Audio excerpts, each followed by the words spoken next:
സംഘടനയ്ക്കകത്ത് നിലനിർത്തില്ല. ഞങ്ങൾ ഡിവൈഎഫ്ഐക്കാർ ചെയ്തപോലെ അവരൊന്നും പ്രൊട്ടക്ട് ചെയ്യാൻ വേണ്ടി നടക്കില്ല. ഈ ഓപ്പറേഷൻ തൂഫാൻ ക്യാമ്പയിനിൽ പങ്കെടുത്ത യൂത്ത് കോൺഗ്രസ് നേതാക്കളെ തന്നെ MDMA കേസിൽ പിടികൂടിയിരിക്കുകയാണ്.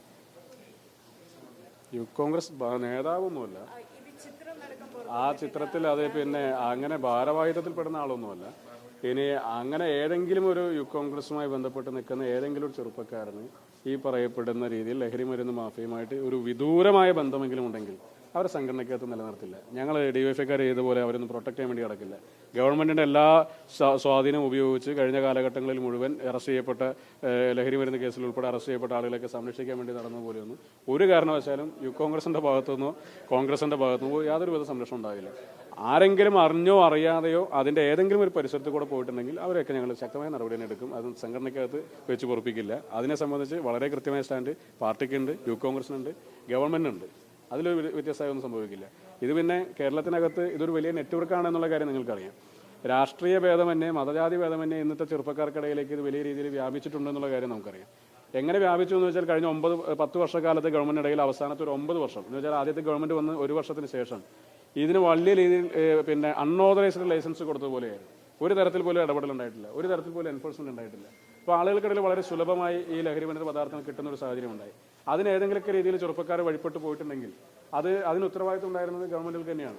ആ ഗവൺമെന്റ് മാറി പുതിയ ഗവൺമെന്റ് വന്നപ്പോഴാണല്ലോ ഓപ്പറേഷൻ തൂഫാൻ ആരംഭിച്ചത്. 9 വർഷ കാലഘട്ടത്തിനിടയിൽ ഓപ്പറേഷൻ തൂഫാൻ പോലെ ഏതെങ്കിലും ഒരു പരിപാടി നമ്മൾ ആരെങ്കിലും കേട്ടു? എവിടെയെങ്കിലും ഒരു ആഭ്യന്തര വകുപ്പോ എക്സൈസോ ആരെങ്കിലും ഇടപെടുന്നതായിട്ട് നമ്മളൊരു വാർത്ത പോലും ഉണ്ടായിരുന്നില്ല.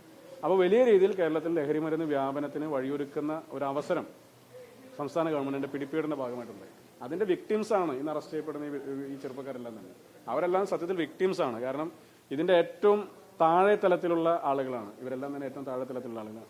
ഞങ്ങൾ ആഭ്യന്തരമന്ത്രി വിളിച്ചു ചേർത്ത യോഗത്തിൽ യുവജന സംഘടനാ പ്രതിനിധികളുടെ യോഗത്തിലും അതിനുശേഷം അദ്ദേഹത്തോട് സംസാരിച്ച സമയത്ത് യൂത്ത് കോൺഗ്രസിന്റെ നിലപാട് അദ്ദേഹത്തോട് അന്ന് ഞങ്ങൾ വ്യക്തമാക്കിയ കാര്യങ്ങളൊന്ന്, ഈ അറസ്റ്റ് ചെയ്യപ്പെടുന്ന ഏറ്റവും അവസാന ഉപഭോക്താവ് അതിലാണ് കഴിഞ്ഞ ഗവൺമെന്റ് കാലത്ത് ഏറ്റവും കൂടുതൽ ഫോക്കസ് ചെയ്യപ്പെട്ടത്. 1 ഗ്രാം കഞ്ചാവ്, 1.5 ഗ്രാം കഞ്ചാവ്, 6 ഗ്രാം കഞ്ചാവൊക്കെ ആയിട്ട് പിടിക്കുന്ന ആളുകൾ വലിയ വാർത്തയായിട്ട് കൊടുത്തു. ഈ 6 ഗ്രാം കഞ്ചാവല്ലോ കേരളത്തിനെ ഈ ലഹരിയിൽ മുക്കിയത്, അല്ലെങ്കിൽ 1.5 ഗ്രാം കഞ്ചാവല്ലോ മുക്കിയത്. ഇത് കിലോ കണക്കിന് മറ്റ് ഭാഗങ്ങളിൽ നിന്ന് വന്നതുകൊണ്ടാണല്ലോ ഇവിടെ വിതരണം ചെയ്യപ്പെട്ടത്. അവിടേക്ക് ഒരു ഘട്ടത്തിൽ പോലും കഴിഞ്ഞ ഗവൺമെന്റ് സമയത്ത് അന്വേഷണം പോയില്ല. പോയത് എവിടേക്കാണ്? ഇതിൽ ഏറ്റവും എൻഡ് യൂസറായി നിൽക്കുന്ന ഏറ്റവും ആളുകൾക്ക് വിദ്യാർത്ഥികൾക്കിടയിലാണ്. കാരിയേഴ്സ് ഒരിക്കൽ പോലും പിടിക്കപ്പെട്ടില്ല. അപ്പോൾ അധ്യാപകർ പോലും പിടിക്കപ്പെട്ടത് ഓപ്പറേഷൻ തൂഫാൻ വന്നതിന് ശേഷമാണ്. അവരന്നും ഈ പ്രവർത്തനം നടത്തിയിരുന്നു.